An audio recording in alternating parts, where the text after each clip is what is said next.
it's not a bag, it's a baguette.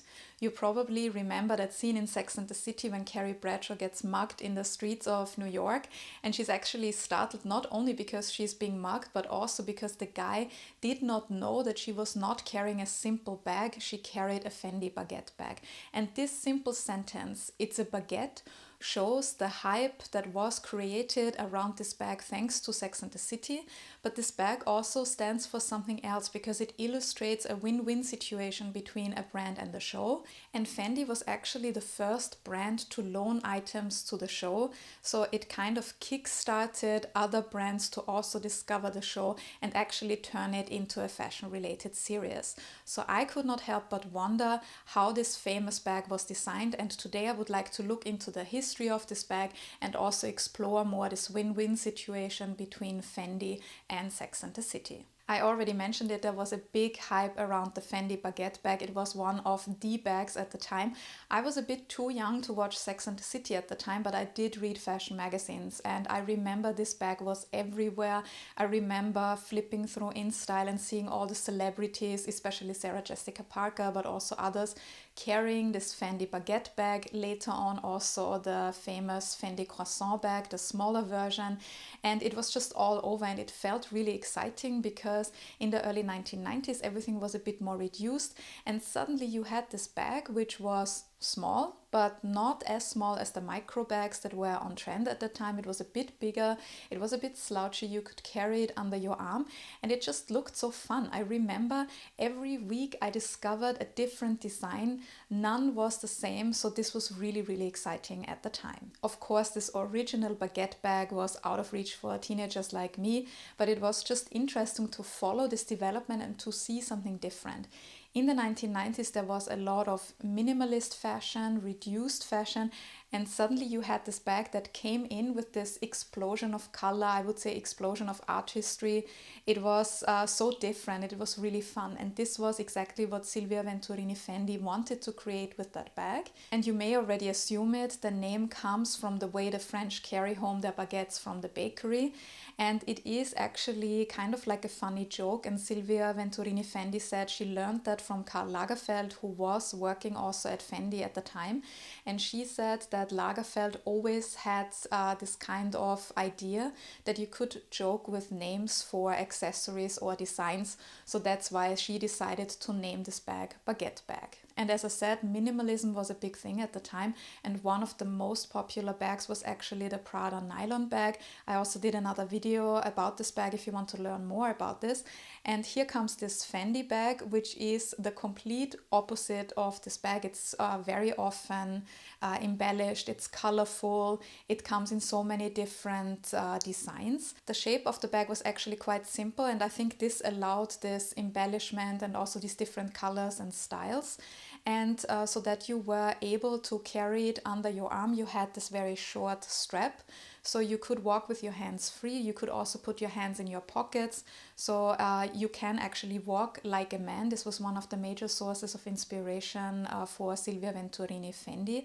And also this bag could not be too stiff. It had to be a bit like softer or slouchy. This is why very often it came in a fabric or cloth design. And this bag was small but bigger than most of the micro bags that were really popular at the time. So you could still fit all of your things into this bag, and I think this made it interesting. On the one hand, it's embellished, it comes in these different colors. You would think it's a typical evening bag, but you could also use this bag during the day and just wear it with a simple t-shirt and jeans and just pimp your outfit with this bag. So I think this was also one of the ingredients for the success of the Fendi Baguette bag. Silvia Venturini Fendi also explained that another reason for this eclectic bag was that Karl Lagerfeld and her sisters at the time also designed eclectic women's wear, for example eclectic furs, so they needed a bag to match this.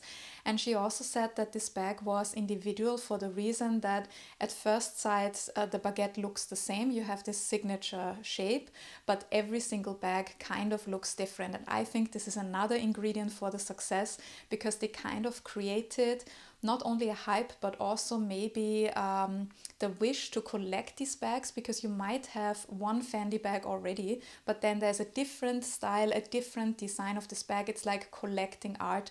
People started to collect the Fendi bags at the time. Let me also give you a very brief overview of the history of the brand to better understand the development of the baguette bag.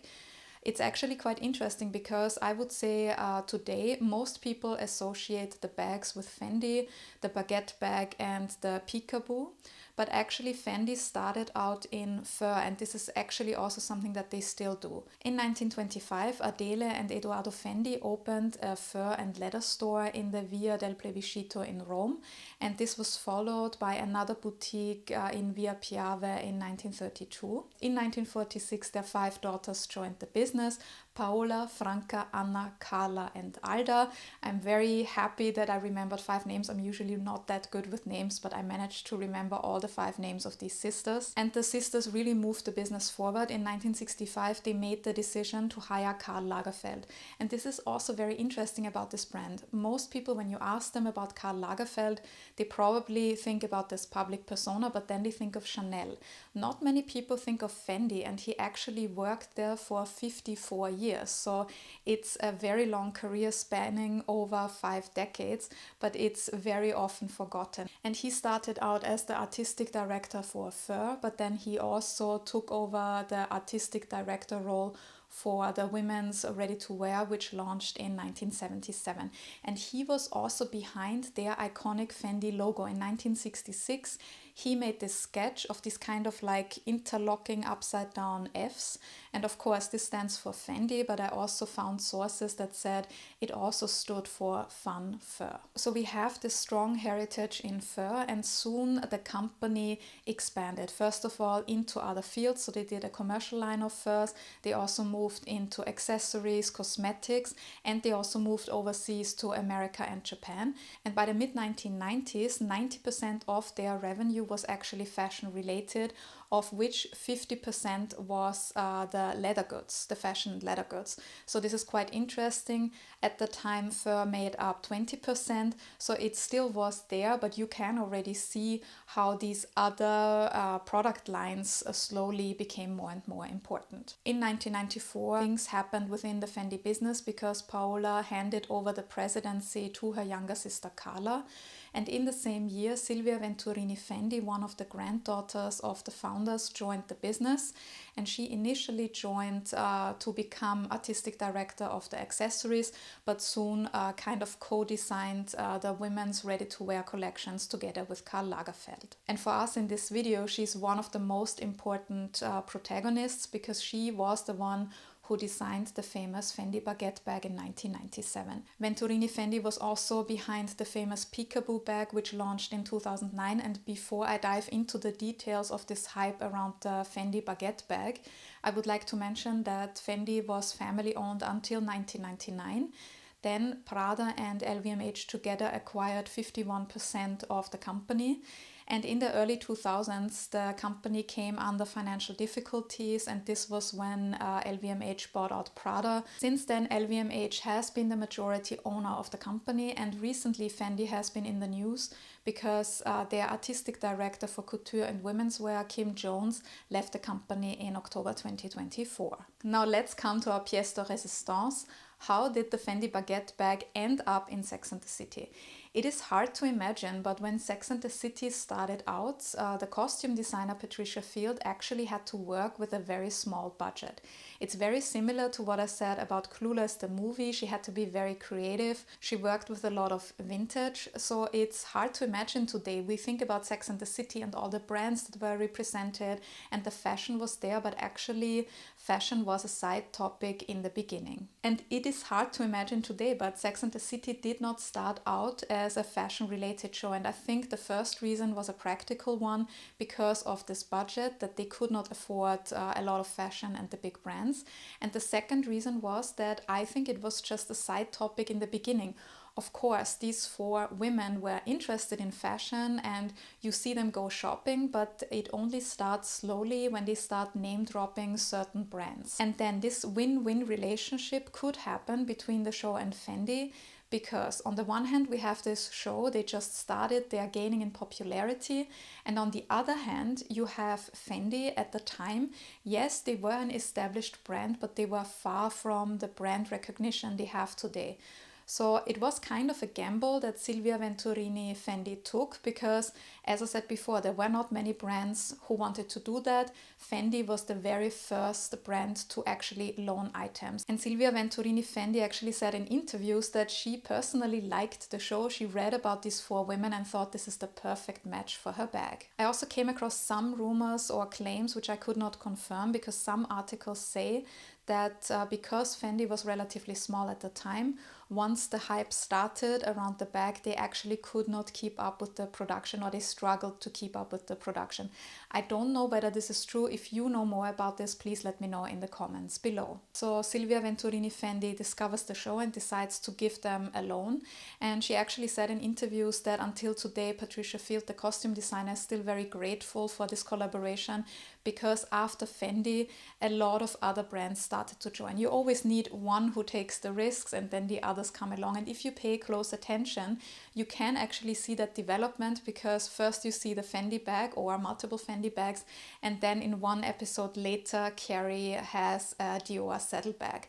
So I'm sure that Dior watched this development and then started to jump on the bandwagon, and they were just one example of many companies to join this Sex and the City fashion bandwagon in the long run. So which one was the first bag to appear in Sex and the City? We have to go to season 2, episode 7, and we see a gold beaded or gold sequined Fendi Baguette bag with brown leather trims and this brown flap. And this particular Baguette bag was actually the one that appeared on Sex and the City most, because it also came back in season 2 in the episodes 8 to 11, 13 and 14.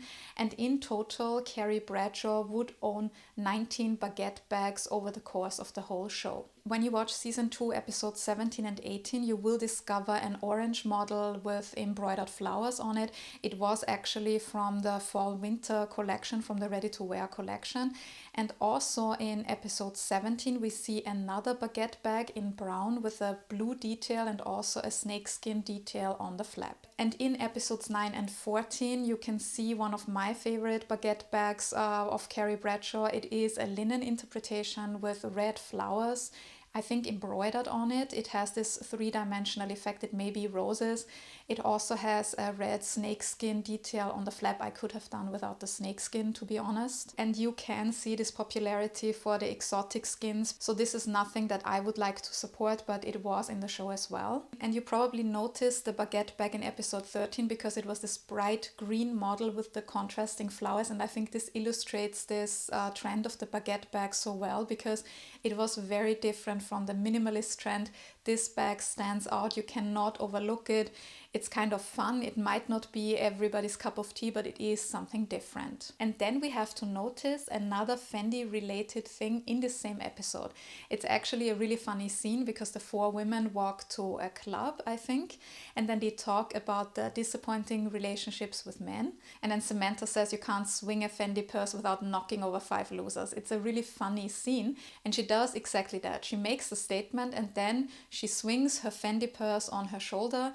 It's not a Fendi Baguette bag, it's a different bag, but it shows how the Fendi bag and also the brand becomes interwoven with the character developments over the show. And I think in the same episode, maybe even in the same scene, Carrie Bradshaw has another version of the baguette bag, a brown alligator skin version, I think. It also comes back in episode 18, and this was not the last version that we saw, because in season 2, in episodes 13 and 16, Carrie also has a white sequined Fendi Baguette bag. And then needless to say, in season 3 we see a lot of different versions. This is also the season where this famous scene with the robbery in New York happened, with the purple sequined bag, which came back I think 2 or 3 times. Then there was a similar version also with yellow sequins, and you can see that sequins were really popular at the time because there was also a pink version. Carrie also has another snakeskin version. Then she has this white, pink, yellow version, and also an embroidered version, which I particularly liked. It was embroidered denim. Again, I could have done without the snakeskin details. And in this season, it's not only Carrie who carries the baguette bag, it's also Samantha. In episode 5, she has a Fendi baguette bag. There's quite a long break until season 6, and then a brown suede version comes back with embellishments. And this was not only the baguette bag after a long break, it was actually the last baguette bag that we saw on the series Sex and the City. I'm not covering the movies here, and I'm also not covering the sequel and just like that, because personally I also did not really like that sequel, so I don't find it worth to discuss the fashion of the sequel. But if you want me to discuss it, please let me know in the comments below, then maybe I get over it and watch it for you and discuss it. And as I said, Fendi starts to shape the characters because Carrie, in the long run, she's turning into this not only shoe obsessed person but also bag obsessed person. And we can see a lot of other bags also. I already mentioned that Samantha carried another Fendi bag, but Carrie does not only use baguette bags, she also carried one of the Mama baguette bags, I think, in this cloth version with the logos. This was in season 2, episode 7. And then later on she has the croissant bag, which was a smaller version of this baguette bag. I think Fendi at the time wanted to also jump on the trend of the micro bags. And again, it becomes part of Carrie's character because they sit in a bar. And I think again, they are talking about big or some disappointment with men. And then Carrie wants to change the topic and said, isn't anybody going to notice my bag? And she lifts up the Fendi croissant bag. I think it was a sequined version again, and it was used to kind of lighten up the mood or change the topic of the scene. And it's also interesting because she lifts up the bag and without saying it's Fendi, everybody knows it was Fendi, because by that point the bags have become so normal in the show that everybody sees the logo and knows where the bag is actually from. And then this character development with this strong link to the Fendi bags is taken one step further, because Carrie has the opportunity to buy an apartment and then she doesn't do it, and then she says, I'll be a bag lady, a Fendi bag lady, but a bag lady. And I think we all wondered how she financed her lifestyle, all of these bags, shoes, all of the clothing, by writing one column a week. But I think this is also sometimes Hollywood or also these TV shows that give us these unrealistic ideas about life. But fact is that Fendi and Carrie Bradshaw and also the other characters became very closely linked. And I would say Fendi was the first one. Of course, I think now more people maybe think about the Manolo Blahnik shoes when we think of Carrie Bradshaw, but Fendi was definitely the first one to have the strong link to one of the characters in the show. So as I said before, there was this huge hype around the bag, but it also kind of became a victim of its own success, because not only did you see that bag everywhere, it is also one of the most counterfeited bags in the world. So if you want to buy one of the Fendi baguette bags pre-loved, please do the checks. I see many baguette bags online on these resale platforms. But as I said, it's one of the most counterfeited bags, and they are so-called super fakes that come very close to the original. If you want to learn more about super fakes, I did another video where I explain what they are and why I find them highly problematic, so you can also check out this video. And Fendi tried to build on that success of the past multiple times. They reissued the bag also now. When you go online, you can search for the baguette bag and they have current versions online. In 2015, they collaborated with 4 celebrities who designed special editions, and then they were auctioned off for charity. And also Sarah Jessica Parker came back to design 4 models in 4 different colors for the collection in 2023. And Sarah Jessica Parker is being seen very often with a Fendi baguette bag, also outside of this Sex and the City context. I think this is why Fendi collaborated again with Sarah Jessica Parker on these reissues. And she also said in an interview that she still has 2 original bags from the show, and she plans to give 1 each to her daughters. And then I discovered something that I found particularly interesting, because as you may know, I have a strong interest in working with local artisans, preserving traditional crafts, and this is one project that Fendi did with this baguette bag. Silvia Venturini Fendi collaborated with artisans across all the regions of Italy. and she had them make special editions that show the craft of that particular region. And on the one hand, I really like this idea because these crafts and traditions are very important in a lot of regions. They are on the brink of becoming extinct, you could say, because not a lot of people want to do the jobs anymore or know how to do this. So I found this really beautiful that she showcased this, and also the bags themselves look really, really nice. Unfortunately, I could not find out if you can buy them. I also so far haven't found them on resale platforms. I think they were probably limited edition items. Maybe it was only one item per region. If you know more, please let me know in the comments below, because I would like to do more research on this particular style of the Fendi Baguette bag. And this project was not limited to Italy. They also did it in Korea, Australia, or Madagascar, for example. And it was not only with master craftspeople, it was also with artists. And I would like to point out one bag design, the one from Madagascar. It was made in collaboration with Made for a Woman. This is an organization which tries to empower women by giving them a sustainable income, by also preserving the local traditions. And you can see that with this bag, it looks very much like the traditions from Madagascar, and I think this was also a beautiful interpretation of this baguette bag. And now we have reached the end of our time travel back to the late 90s and the early 2000s, and I would really like to know about you. What do you think about Sex and the City and Fendi, the collaboration? Do you like the Fendi Baguette bag, or are you not a big fan of the style? Let me know in the comments below. If you enjoyed this video, yes, I have to do the self-promotion. Please don't forget to give the video a like, and please subscribe to my channel if you haven't done so already.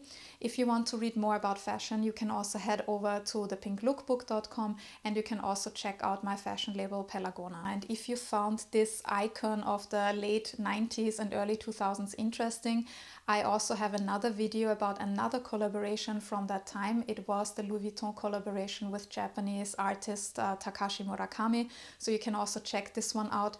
Thank you very much for joining me in this video, and see you in the next one.